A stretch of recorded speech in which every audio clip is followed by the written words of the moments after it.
একসময় এক গায়ে ভোলা নামে এক চাষি থাকতো।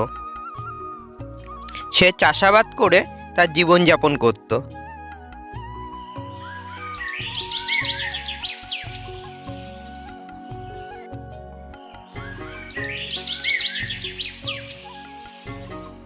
বাড়িতে ভোলা আর তার স্ত্রী, তাদের দুজনের ছোট্ট একটা সংসার।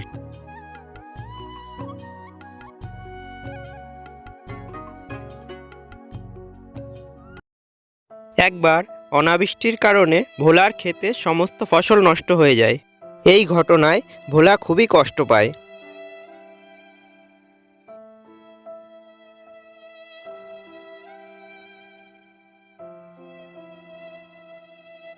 এরপর ভোলা যখন বাড়ি আসছিল, তখন সে রাস্তার ধারে একটি কাচের জার দেখতে পায়।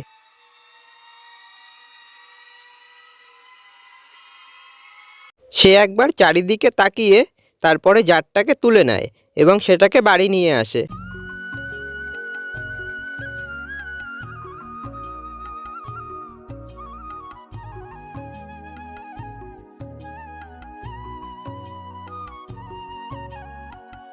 বাড়ি এসে ভোলা সেই জারটিকে তার স্ত্রী গৌরীর হাতে দেয়।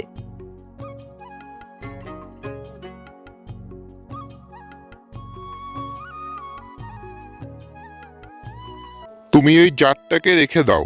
আর শোনো, আমি একটু দেখি মহাজনের কাছে যাই। এবার তো ফসলের হাল খুবই খারাপ। যাই দেখি মহাজন যদি কিছু টাকা পয়সা আমাকে ধার দেয়। এরপর ভোলা গ্রামের জঙ্গলের মধ্যে দিয়ে হাঁটতে হাঁটতে মহাজনের বাড়িতে গিয়ে পৌঁছালো।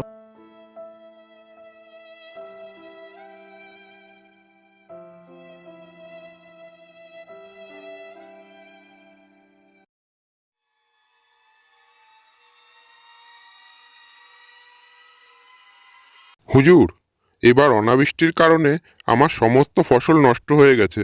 আমাকে যদি কিছু টাকা ধার দিতেন তাহলে আমার খুবই উপকার হতো।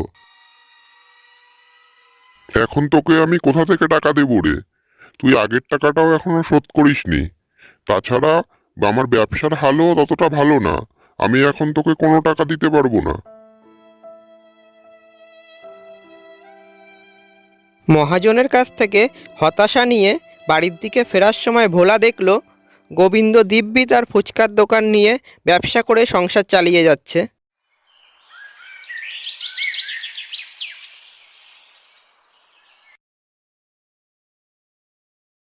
বুঝলে গিন্নি, মহাজনের কাছে কোনো টাকা পেলাম না। তিনি বলেছেন আগের টাকা পরিশোধ না করলে নতুন করে কোনো ঋণ দেবে না। তাহলে এবার আমাদের চলবে কি করে তুমি বলো তো? নতুন করে চাষের যে দানা কিনবো, সেটা কেনার মতোও তো টাকা নেই আমাদের কাছে। তাছাড়াও আমাদের সংসারটাও বা চলবে কি করে এবার? আমি ফেরার পথে দেখলাম গোবিন্দ ফুচকা বিক্রি করে দিব্যি তার সংসার চালাচ্ছে। আমি তাই ভাবলাম আমরাও এবার আচারের দোকান দেব। তুমি তো ভালো আচার বানাতে পারো। এরপর গৌরী বাড়িতে বসে আচার তৈরি করতে শুরু করে। সে আম এনে কেটে আচার বানায়।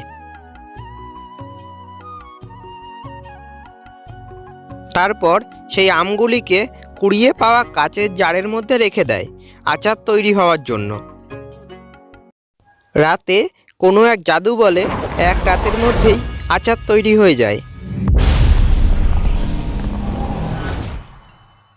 দেখো দেখো, কাল রাতেই আমি আচারগুলো বানাতে দিয়েছি, আজ সকালেই দেখছি আচার হয়ে গেছে।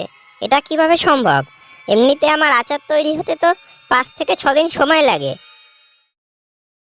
আমার মনে হয় কি এই জার কোনো সাধারণ জার নয়। এই জারে নিশ্চয়ই কোনো জাদু আছে, না হলে রাতারাতি আচার হবেটা কি করে? এভাবে আচার বিক্রি করে ভোলার সংসার দিব্যি চলতে থাকে। তারপরে একদিন সেই জারটা কোনো কারণে ওপর থেকে নিচে পড়ে যায় এবং সেটি ভেঙে যায়।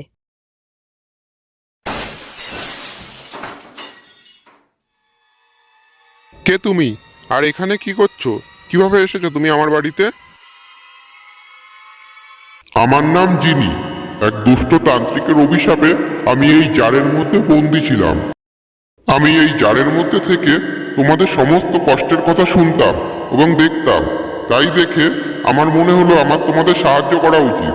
এই কারণেই আমি রাতারাতি তোমাদের আচার তৈরি করে দিতাম। তোমাদের কারণেই আমি এই তান্ত্রিকের অভিশাপ থেকে মুক্তি পেয়েছি এবং এই জারের ভেতর থেকে বেরোতে পেরেছি। এই কারণে আমি তোমাদের একটা দোকান করে দেবো আচারের, যে দোকানে তোমরা আচার বিক্রি করে অনেক বড় লোক হয়ে যাবে, আর তোমাদের আচার আগের মতোই রাতারাতি তৈরি হয়ে যাবে। এবার তাহলে আমি আসি বন্ধু।